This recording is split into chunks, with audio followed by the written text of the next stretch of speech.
Yes, reka ngusuze kandi nkwifurize ikaze we mukunzi wacu ubasha kuba ugenda udukurikira uri mu bice bigiye bitandukanye. Biraterwa n'ingengabihe yaho udukurikira uherereye. Nyaboneka nta kindi gusaba wowe uretse kureba hano handitse ijambo subscribe ukagenda urikandaho, ubundi tukajya tubana hano gatanu kuri gatanu. Iyi ni Black TV, uzaza dukurikiraho umunsi ku wundi ndetse na Intare Official. Nyaboneka rero nta kindi usabwa wowe, reba hano handitse ijambo subscribe ubundi ugende urikandaho.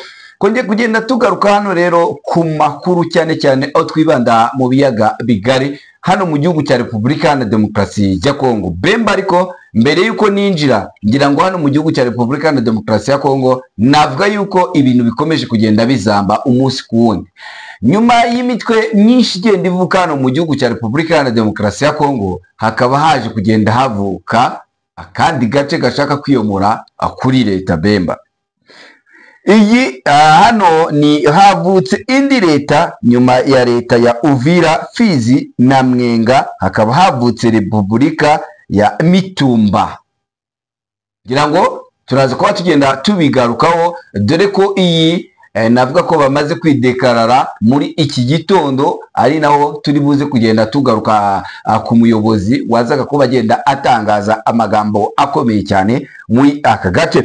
Turaza kuba tugaruka muri Side Kivu muri teritwari ya Mwenga. Wazalendo barasaba ingabo za M23 hano muri iki gice cyose, ndetse dore ko na General Jean na Gwagasabo, General Jean Marie nawe arasaba imidohoro kuri M23. Abona ko na General Jean Marie Bonane numwe ukuriye Wazalendo n'ubundi hariya, nawe asaba imidohoro kuri M23.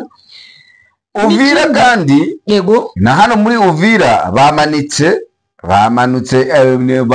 amaboko rwose bagahenye ngo kakaba kariho kagenda kegereza, ndetse dore ko n'abaturage batuye hano Masisi bongeye guhumeka. Noneho urabona ko n'abaturage ba Masisi n'ubundi bari guhumeka, ariko ukabona ko hari ibice bari bamaze guhungiramo bamaze kongera kugaruka. Uri kubona ko bari gusaba kugaruka. Sinzi ngo n'amakuru turatangirira he. Reka tuyatangirire kuri iyi leta nshya yaje kuba igenda ivuka hano mu gihugu cya Repubulika ya Demokarasi ya Kongo. Ubona ko iby'iyi leta rwose ya Kisekedi ari ibintu bikomeye, ibintu by'ibibazo cyane. Yego, reka mbasuze n'ubundi nk'uko bisanzwe, n'ubundi bifuze gukomeza kugira imana n'amafaranga, kuko nta mafaranga nta mega, nta mafaranga ubuzima bwahagarara. Ariko nashaka kugira ngo tuza twumvire hamwe uno muntu ngo ni umuvugizi w'abaturage bose ba Kongo, twumve icyo avuga kuri no leta nshyashya yabashije kuvuka. Ayandi makuru tubafitiye n'ubundi turenda tuyanyuraguramo. Ubona ko abo muri Mwenga bari gusaba imbabazi guverinoma ya M23, abo ni Wazalendo. Turaza tubirebere hamwe n'ubundi nk'ibisanzwe. Ariko se nanone jambo Wakongomani wote mahali popote ambapo mnapatikana, ni ndugu yenu porte parole wa raia yote mzima ya Kongo.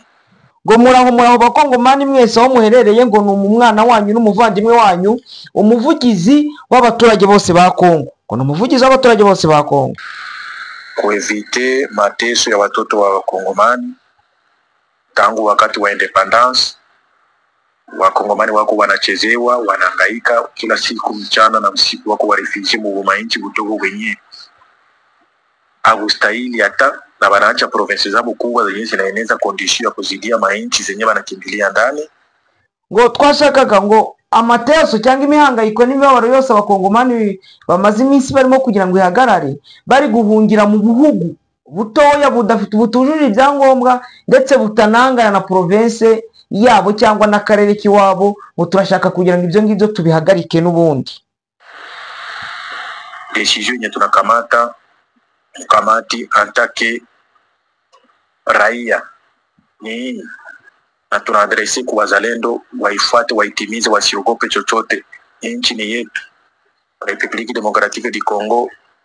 Hiyo yenye naitwa nchi ya Kongo ilikuwa forme ni a partir ya kila marayom zenye zilijiunga kafamoya. Kila rayom ikaleta bulongo yake, na hii nayo ikaleta bulongo yake, tukaforme kitu kinaitwa Republique Democratique du Congo. ile royaume zenye ziliwekwa fasi moja inaonekana raia ngo abazalendo nimugire ubwoba ntimutinye kuko ngo ibyo twakoze twabikoze twabitekerejeho ngo kuko hano muri Repubulika ya Demokarasi ya Kongo ngo kugira ngo Repubulika Demokratike du Congo ibeho ngo nuko twagiye dufata ubuce donc ubwami runaka bukajya bwiyunga ngo turaza dukora Repubulika Demokratike du Congo ariko ari ubwami bwinshi ngo twe rero twafashe decision yo gukuramo ubwami bwacu tugakora Repubulika yacu ngo tugakora Repubulika yacu haifaidiki chochote, ni watu fulani tu ndio wako wana ngo habayeho Repubulika ya Demokarasi ya Kongo nibyo ngo ariko ngo ntabwo twebwe ubwami runaka bwajyaga bwunguka ngo wasangaga ko ari ku nyungu z'abantu runaka ariko twebwe ntacyo twigeze twunguka na kimwe. Kwa hiyo Repubulika Demokratiki du Congo, kwa hiyo sisi raia wa Sud Kivu tunakamata maamuzi ya kuretire royaume zetu zenye zilikuwaga zina jini mwa hiyo Republiki Demokratiki du Congo, na iko kama hivi: Mwenga, Fizi na Uvira vinajitenga mu Republiki. Ngo rero twebwe ngo abaturage bo muri Sud Kivu ngo bibaye ngombwa yuko twiretira tukavana ubwami bwacu muri Repubulika ya Demokarasi ya Kongo, Fizi, Mwenga, Uvira, ngo twivanyemo twebwe tuje gukora Repubulika yacu. Republiki Demokratiki du Congo vinabakia Republiki hapa na vinachukua jina ya Republiki Demokratiki de Mitumba. Ngo twebwe rero twivanye muri Republique Demokratike du Congo ngo twasigaye twitwa Republique Demokratike de Mitumba, ya ile milima yetu ya Mitumba. Tangu leo tunakuwa na republika mpya ambayo inaitwa Republique Demokratike de Mitumba. Tunabifanya kwa amani na usalama. Ngo twebwe rero ngo kubera iyo mpamvu ngo twivanye muri Republique Demokratike du Congo dusiganye Republique de Mitumba, Demokratike de Mitumba, ngo tubikoze ku mahoro n'ubwumvikane bw'abaturage bacu ba hano muri Sud Kivu. Hatukunyanganya bulongo ya batu bengine, ngo nta butaka bw'abandi bwo tujyanye, ngo ni ubutaka bw'abasogokuru bacu, ni ubutaka bw'iwacu bwo muri chaîne de montagne ya Mitumba. Ali bengine marayome yenye bakiye inajini Republiki Demokratiki du Congo. Ubundi bwami busigare ngo buri ku bwami bwa Repubulika ya Demokarasi ya Kongo, ngo ariko twebwe twamaze kwivanamo. Tushi tuliona depuis tujiunge kwa Republiki Demokratiki du Congo na marayome zetu hakuna chenye tuna beneficie, ni vita kila siku. Kuko twebwe ngo twamaze kureba ngo kuva igihe twagira muri Republiki Demokratike du Congo kwiyunga kuri Republiki Demokratike du Congo ngo nta kintu twigeze twunguka buretse intambara n'ibindi bikorwa bitari byiza twahuraga nabyo byaturukaga kuri zira guverinoma z'abaga Kinshasa. Siku ni mwakaji wa damu kila siku. Sasa tunataka amani na usalama, tunaretire marayome zetu zote ya Bavira, ya Babembe, ya bandugu zetu Babarega. Ngo twebwe rero kuko nta nyungu twabonyemo ngo tukuyemo ubwami bw'Abarega, ubwami bw'Abavira, ubwami bw'Ababembe, ngo tubukuyemo twebwe dukoze Repubulika yacu ya Mitumba. Mwenga na tunaforme zile royaume fasi moja zinatoka ama kitu kinaitwa Republique Demokratike de Mitumba. Na raia inaomba, raia ndio inapanga vile. Raia inashurutisha wazalendo wote wenye wako mwa hiyo entite ya Mwenga, Uvira na Fizi kuunda jeshi la Republique Demokratike de Mitumba na kuanza kujere hiyo nchi. Ngo barahamagara rero ngo abaturage nibo bipanze ngo ariko bari guhamagarira wazalendo gukora igisirikare kimwe kitwa cya Republique Demokratike de Mitumba. Abaturage bo muri Mwenga, abaturage bo muri Fizi, abaturage bo muri Uvira ngo bahamagariye wazalendo ngo nimukore igisirikare, dukore igisirikare kimwe cya Republique de Mitumba. Mipango ya kupanga rais na waminista wote iko njiani, lakini tangu ngo imipango cyangwa gahunda yo gupanga president, abaministre n'abandi ngo biri mu nzira katwumve. Wakati ya leo hii ariko muri aka kanya ya Dunia Mashaka anakamata waziri kwanza yenye inahusika na mambo ya upelelezi ya Republique Demokratike de Mitumba. uyu mugabo wavuze ngo niba yitwa Dunia niba arinde ngo niwe ngufashe umwanya wo kuba ministre ushinzwe ububanyi n'amahanga ka Repubulika ya Mitumba ya Repubulika ya Mitumba, anatanda mu gihe barindiye gushyiraho perezida, abaministre niyo hazashyiraho n'aba vice perezida. Reka dukurikirane n'ubundi twumve. Andre Diadunia ku asime fonction yako kama ministre wa upelelezi wa hiyo Republique Democratique de Mitumba na kupana renseignement zote mu ngazi zenye zinahusika za wazalendo. Ngo niwe uriya Andre Byamyari niwe ushinzwe, niwe ministre ushinzwe ubanyi n'amahanga n'ubundi n'iperereza n'ubundi muri Republique Democratique de Mitumba, akazabanisha n'ubundi niwe ugomba no gutanga amakuru yose yo muri iriya Republique Democratique de Mitumba. Njo jeshi lenye tuko nalo kuko wazalendo ari ujye gisirikare gifite lote la FRDC lenye liko mwa hizo entite kwa amani na usalama waweke silaha chini. Ngo turahamagarira abasirikari ba Kongo ba FRDC baba bari muri zino entite, bari Uvira, bari Fizi, bari Mwenga, kushira imbunda hasi. Toki bagashira imbunda hasi abasirikari ba FRDC wenye wanataka kujiunga na wazalendo wajiunge na wazalendo, ngo bashaka no kwiyunga donc kujiunga na wazalendo wajiunge na wazalendo, ngo bashaka kugira ngo baze muri wazalendo nabo ni baze hamwe na wazalendo. Mwenye anaona kama atatumikia huko na Equateur aweke silaha chini na akamate njia aanze kurudia sehemu yenye alitoka. Ama ngo abazi yuko bakomoka muri Equateur za Kinshasa mu yindi marwayombe ni bashira imbunda hasi bazisiganga ubundi bafata inzira basubire iwabo bagende baje iwabo. Kama tabakia raia simple abakie raia simple. Ngo kandi nguzumva ko ashaka gushira imbunda hasi akaba umusivile simple, nashira imbunda hasi n'ubundi ibera umusivile abona abo muri FRDC. Choka na vita muda mrefu, hiyo ndio mwisho wetu, hatuna mambo mengine ya ngo tumaze kuruha n'intambara, iki niyo gihe cyacu, tumaze gufata decision kuko tumaze kuruha danganyiwa usiku na mchana. Tutakuwa Republique itakuwa fonde na 3 provinces. Ngo Republika rero ya Democratique de Mitumba ngo izaba ifite intara eshatu. Province de Fizi, province de Mwenga et province d'Uvira. Ngo izaba ifite province ya Fizi, province ya Uvira na province ya Mwenga. Capital inawekwa Minembwe. Ngo kapitale umurwa mukuru wa Republique Democratique de Mitumba ushizwe Iminembwe. Itawekwa Minembwe ndio inakuwa capital ya Republique de Mitumba. Etat-major Fizi Centre. Ngo ikitaro gikuru cya gisirikare kizaba Fizi Centre. Ville commerciale Uvira. Ngo mujyi w'ubucuruzi ni Uvira. Ville industrielle Itombwe Mwenga. Ngo umujyi w'inganda uzaba Itombwe muri Mwenga. Mambo mengine yataendelea kugawa polepole. Vive le wazalendo la République démocratique de Mitumba. Ngo ibindi byose bizagenda bipangwa buhoro ngo harakabaho wazalendo, harakabaho République ya Mitumba. Watu wamekwisha choka sana, hiyo ndio uamuzi wenye tunakamata. Abantu bari bamaze kuruha cyane. Ngo ibyo nibyo byemezo bafashe, reka turekere ahangaha kuko ni byinshi yakomeza kubivuga.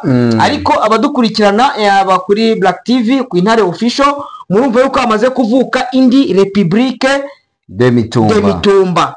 Ariko ikintu mbonyemo yego muri iyi Republique de Mitumba, uyu mugabo wari uri gutanga iyi speech hari ikintu kimwe yirengagije ubona ko kitanakwiye, kuvuga ngo abasirikare b'igihugu bazashyira imbunda hasi, ngo barazishyira hasi cyangwa bamwe ngo bijoyininge kuri wazalendo. Wazalendo nicyo gisirikare cya nyaki Republika yumva igiye kubakiraho koko Bemba.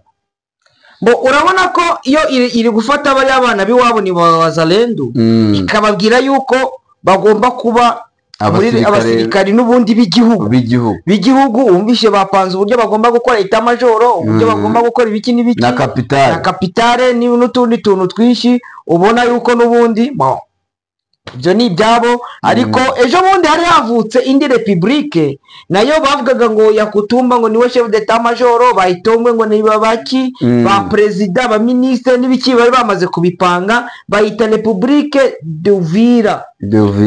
None havutse Republique Démocratique de Mitumba.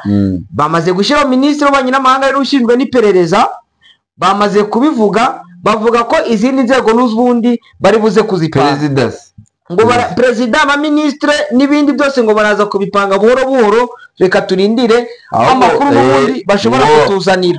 Bavuga ko Minembwe ariho araza kuba capital. Ubwo kuko twumvikane tuvuge yuko se cyaba ari cya gisubizo cy'abaturage b'Imunembwe. Oya biriya byo ni ibintu umuntu atabona nuko yabivuga. Ni ibintu ubona yuko ari bya bindi byo gushakisha n'ubundi byo gupfa gushakisha, kuko none se hari umuturage wa Minembwe wigeze wahamagara akababwira ngo dushaka ibi n'ibi negative. Reka ahubwo turebere hamwe icyo abaturage n'ubundi hariya muri Sud Kivu n'ubundi hari abaturage bari muri Sud Kivu muri Kabare ndetse na Wazalendo bari gusaba mama 23 kutabagabaho ibitero. Ni muri Sud Kivu muri territoire ya Kabare abarwanyi ba Wazalendo yego ko bari gusaba mama 23 ngo itabagabaho ibitero ari abaturage. Mama 23 n'abaturage bari kumwe na Wazalendo. Ya Wazalendo bifatanyije n'abaturage bari kumwe uko hari usanga ko harimo Wazalendo ugasanga ko bajyana abaturage bamwe bita ngo ni ba coordinateri abakina baki, ubona yuko nk'ubu nakubwira nk'iriya Nyaturira muri Bashari mu Kayembe bafite coordinateur witwa Gasaza, bakagira n'undi nkurikisha se yitwa Pasi. Hari abaturage rero bajyana nabo, abaturage bajyana nabo rero ni abaturage ariko ni pro Wazalendo, begeranye na Wazalendo.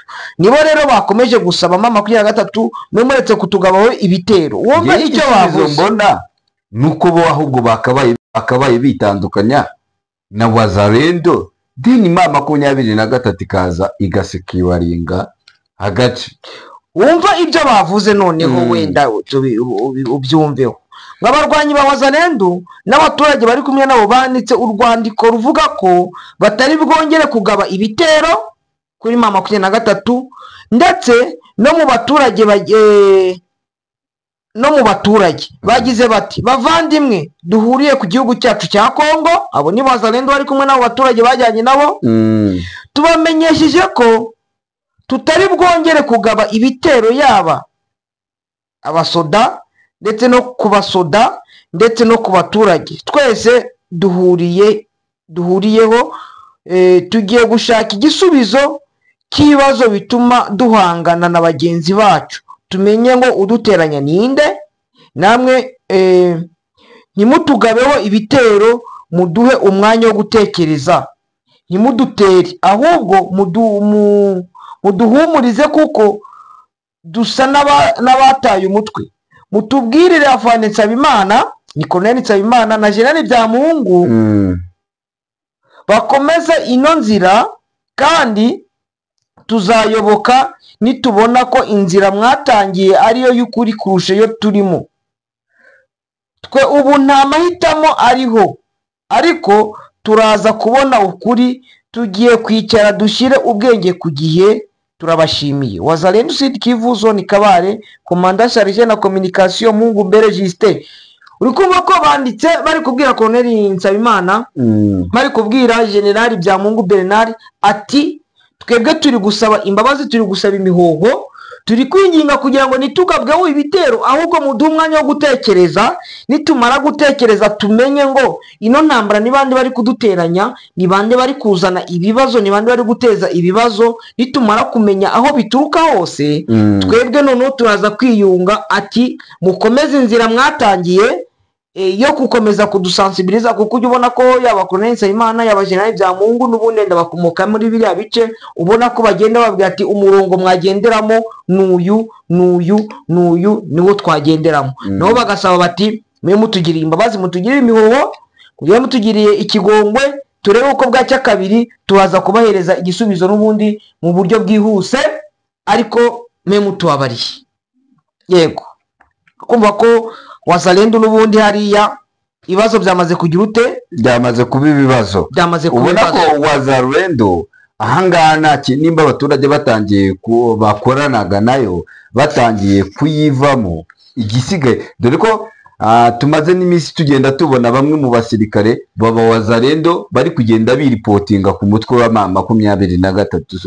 ahangaha njye mbona ari achievement ikomeye cyane, ubu mutwe wa M23 watangiye kugenda utera Bemba. Yego, ahangaha reka tunasimbukira ahangaha n'ibigiye gusa nabyo kuri wazalendo n'ubundi ni hano ni muri Bashari Mokoto. Ni General Jean Marie Bonane yongeye kwihanangiriza abarwanyi ba Nyatura bari kujya kugaba ibitero ku birindiro bya M23. Uwo ni umujenerali w'Abanyatura ariko uri kwihanangiriza abarwanyi be bari kujya kugaba ibitero kuri M23, akavuga ngo kuko byatumye atakaza position nyinshi. Yiyamye Colonel Bigirabagabo, yiyama Colonel Migisha ufitwe Koloseni Bigirabagabo afite Koloseni ya Queen 5, uyu Colonel Migisha we afite Koloseni ya Mike Juliet. Aniyama FDL zikomeje kugendera ku ngenga bitekerezo kwica abakongomani. Bamwe mu babibonera hafi rero bagatangaza ko General Gaceri le grand frère wa guverineri w'intara ya Kivu y'Amajyaruguru ngo ari waba uri kumusensibiliza, abandi bakaba ko Jean Marie uri hariya muri Bashari Mokoto ko ashobora kuba yabuzeyo akira n'ayamira, none akababona ko isi yamaze kumubana no akabona ko kubona ko abarwanyi be mu kantu basigaranye kangana nkano mu gipfunsi bakomeje kujya kugaba ibitero kuri M23, akabona ko bishobora kuzabagiraho ingaruka nk'iza afite n'ubundi kuko yabuze aho yajya, yabuze aho yakwerekera. Ukabona ko hari ikibazo navuga n'ubundi ikibazo n'ubundi gikomeye kuri we, akabiyama akababwira bati mwemuretse gukomeza kugaba ibyo bitero ku gisirikari cya M23. Yego ubona yuko ngiye ikintu hano ndi kureba ari kubona yuko byanze bikunze iyi ntambara bari kwishoramo atazayitsinda, ntago bazayitsinda. So mbona ko uruhande igihe icyo ari cyo cyose nawe dushobora kuza kumubona ayiripotinze ku ntare za Sarambwe. Kose nimba yatangiye yararwanyaga uyu mutwe akaba yatangiye noneho kugenda basaba yuko bahagarika imirwano, nta kindi kintu turi gishyashya turi buze kuba tugenda tubona uretse kuba yagenda yiripotinga ku mutwe wa M23. Yego akadusimukire n'ubunano muri turebere ino mirwano n'ubundi, reka turebe ino mirwano n'ubundi yabaye ni muri kino gitondo muri Uvira. Ni hano ni muri Oso Banyungu. Ni muri kino gitondo imirwano idutse ibera mu nkengero za Kasopo, aho M23 ibyutse ihiga bukware umutwe wa APSRS ndetse na Uhuru Mak. N'abarwanyi bari batangije ibitero baza kugaba ku ntare za Sarambwe, none intare za Sarambwe zirabakubita ndetse baranaza koko batwara defense zigera nko muri 2 za M23, ariko M23 iza kubakuramo. Umunsi muri iki gitondo rero M23 mu nkengero za Kasopo ibyutse iri gukora ikintu bita gukubura isuku koramwe amasuku, iri guhanagura, iri gushakaho twose utwo tujama twaba duherereye. Yego, ahangaha naho se ndumva twanahava tukaza tukarebera hamwe bano baturage n'ubu ba Masisi bari kugaruka mu byabo biturukanye n'ibikomeje gukorerwa bagenzi babo. Abaturage batuye muri territoire ya Masisi ni muri secteur Oso Banyungu, hahandi hari kubamo n'imirwano n'ubundi wenda ntabwo ari no muri secteur Katoyi. Bari bahungiye muri territoire ya Warikare, ni muri groupe yitwa Walo Wayungu, baje gufata icyemezo cyo gutaha bakagaruka iwabo kuko basanze barahunze M23, noneho bahungiye wazalendo bakaba bari kubica. Amakuru nk'uko muri kino cyumweru abaturage 7 bishwe na wazalendo mu nkambi ya Mutoyo. Ni ku cyicaro kikuru cya groupement wa Wayungu. None bahisemo kongera gufunga ibyabo bakabatereka dushobora twisubirire iwacu, abo twari twazanye tuzi ngo no bazaturindira umutekano nibo bari kutwica, ahubwo nuko twakwifatira gahunda yo kugira yo gutaha. Wenda M23 abari muri utu duce yagiye ifata biroroshye yuko bahita bagira gute, bo baba bafite umutekano wizewe, bitandukanye no kuba bari barahungiye muri aba bawazalendo. Sinzi rero ino nkuru ya hano muri Uvira, muri Uvira y'uburyo wenda ni inkuru twaza kurambura mu kindi kiganiro. Ino nkuru y'abari abaminisitiri n'ubundi bageze hariya muri Uvira icyo baje gukora, tukaza kurebera hamwe se bari gushimira iki, ko se bahageze hamaze kuvuka indi repubulika, byo biraza kubyara iki. Nuko wenda mu kindi kiganiro makuru n'ubundi turaza tubirebere hamwe, turebere hamwe aba baminisitiri ni bangahe, baje gukora iki, bari gushima sende se muri Uvira ho muri centre ya Uvira byifashe gute, eske ntishobora kuzamo akaduruvayo ku buryo bashobora kwisanga nabo batari buve muri Uvira. Narinda ubona ko muri Bujumbura, muri Bujumbura buriya nta ndege iri guhaguruka kuva umunsi w'ejo ku kibuga cy'indege. Ikibuga cy'indege bari kucyubaka igice kimwe, ariko noneho kontrole y'ikibuga cy'indege ngo ntabwo bari kuyikontorora. Indege yari yazanye bari abaminisitiri ivuye Kinshasa ishobora kuba iri aho ngaho. Sinzi rero uburyo turaza tubisesengura, wenda tunabivuga ku yandi makuru tugiye kubona. Hari umuvandimwe bari hariya baraza baduhereza amakuru y'uko byitwaye. Sinzi rero ko twasezera ku bakunzi bacu, ubwo turi buze no kuba tugenda tugaruka ku nkuru y'uko perezida wa Repubulika Iharanira Demokarasi ya Kongo indege yiwe rwose yamutengushe, nawe twashoboraga kumva ngo yapfuye n'abaturage. Ariko ubona ko muri iyi nkuru ahantu ubona ruzingiye n'izindi ndege zakoreshaga iki kibuga cy'indege zose ngo zari zabashije kuba zigenda zihagarikwa. Turaza tubirebera hamwe, bamwe bakora tekinike, abandi bakora ikibazo cy'umuriro w'amashanyarazi. Turaza tubirebera hamwe byose mu kindi kiganiro makuru. Reka njye mbifurize kugira Imana n'amafaranga.